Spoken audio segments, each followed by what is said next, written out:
We are in Sukkah, Perek Bet, Mishnah Vav. 6th Mishnah in the 2nd chapter of Masechet Sukkah. What does the person have to do, the Mishnah wants to know. What is the person's obligations vis-a-vis sitting in the Sukkah? So, excuse me. So, this is actually a machloket in the Tanaim. Rabbi Eliezer Omer, Rabbi Eliezer says, Abba, seudot chayav adam lechol b'sukkah, achat bayom v'achat b'layla. Person must eat 14 meals in the Sukkah. What do we have on Yom Tif? We eat, on Shabbat, we have 3 meals a day. On a normal Chag, there's no Seudah Shlishit, but there's 2 meals a day. A meal at night and a meal in the day. And that's your Chagigah. That's your 7-day celebration. What do we know? What do we have? Basukot Teshvu Shivat Yamim, 7 days. So every day of the 7 days, you have to eat 2 meals. And therefore, you have to have 14 meals total. The Chachamim say, En l'davar gizah. No. There is no set amount. Chutz milei Yom Tov Rishon shel Chag Bilvad. Other than the night of Yom Tov Rishon of Chag Bilvad, the first night of Sukkot. Why the first night of Sukkot? There's no set amount. Okay, you could fast if you want on the rest of Sukkot if you really wanted to, but what is Yom Tov Rishon? It is a really important halachic principle. The Yalfinan, we learn out, Yalfinan Leilef, we derive linguistically from the Psukim, Chamishasar Michag HaMatzot. The words Chamishasar from Chag HaMatzot. Ma achilat matzah laila rishon chovah. Just like the eating of matzah on the first night is an obligation. Mikan ve'elach reshut, and from then on it's a reshut. It's not obligatory. It's optional. Af sukkah ken. Same is true vis-a-vis sitting in the sukkah. Let me show you what the Mishnah is talking about. We have 2 psukim in Vayikra Perek Chav Gimel. Okay, the beginning of the Perek, Vayikra Perek Chav Gimel is the Perek that we read on Yom Tov.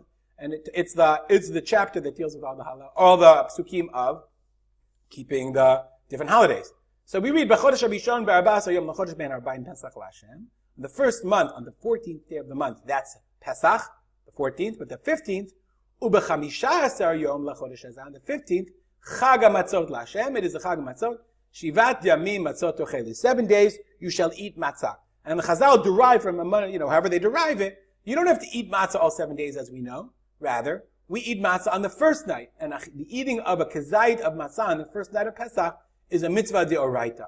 Later on in the same parak, this is our section, it says, Ach b'chamisha hayom l'chodesh hazeh ba'as b'chem tuvat haaretz tachogu et chag Hashem shivat yamim. Okay, it says on the 15th day, also b'chamisha hayom. So Chazal darshan out, they make a connection. Chamisha hayom in Pesach, chamisha hayom, the words appear on Sukkot. Just like on Pesach, there's a mitzvah of achilat matzah v'kezayit. You have to eat a kezayit of matzah on the night of Pesach. Similarly, you have to eat a kezayit of matzah on the first night of, a kezayit of bread on the first night of matzah. You have to fulfill its mitzvah of sitting in the sukkah and eating. And that's what the Chachamim are saying. Okay?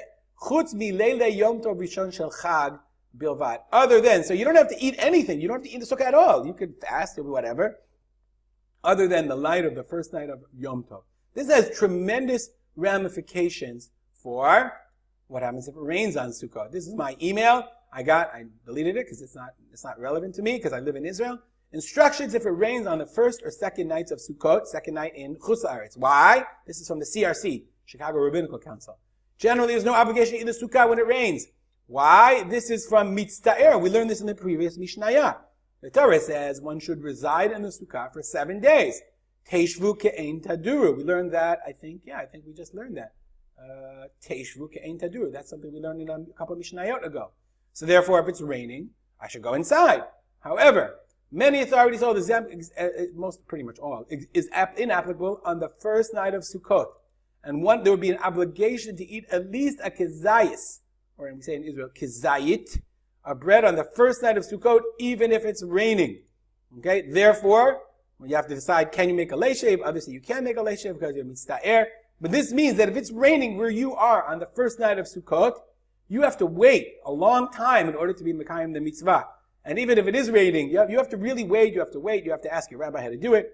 You can read the CRC email. I'm sure it's on the internet somewhere. Every rabbi now sends this out if they're living in a place where it's supposed to rain. And this is just another reason why I believe the Jews should live in Israel. Baruch Hashem, it's very rare. I've never had it rain since I've lived here on the first night of Sukkot. Let's continue in the Mishnah. V'od Amar Rabbi Eliezer. So Rabbi says, remember, he said you have to have 14 meals.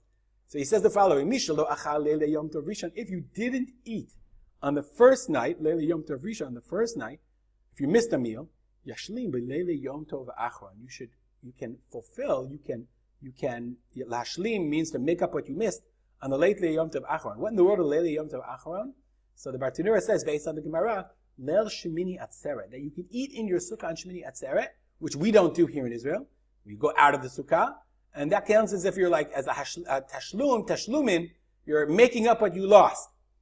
Why this works, I've never really understood why Rabbi Eliezer felt that Shemini Atzeret was a conclusion or was a completion or fulfillment of what you missed.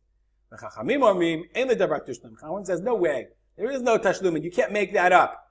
And this is what, on this is the pasuk, that which is crooked cannot be fixed. That which is missing cannot be lihimanot. Lihimanot means filled in. You can't fill in, you can't fix something that you missed. And it's interesting, the Chachamim, all they were talking about, they didn't even agree with Rabbi Eliezer. They said you could only eat one meal. You missed the first night, you did not fulfill the mitzvah in the way that it was supposed to be fulfilled. You missed it, and it can't be made up. Stop here and dedicate our learning to the memory of my father, Harav Simcha ben Yitzchak Kalman. Have a good day.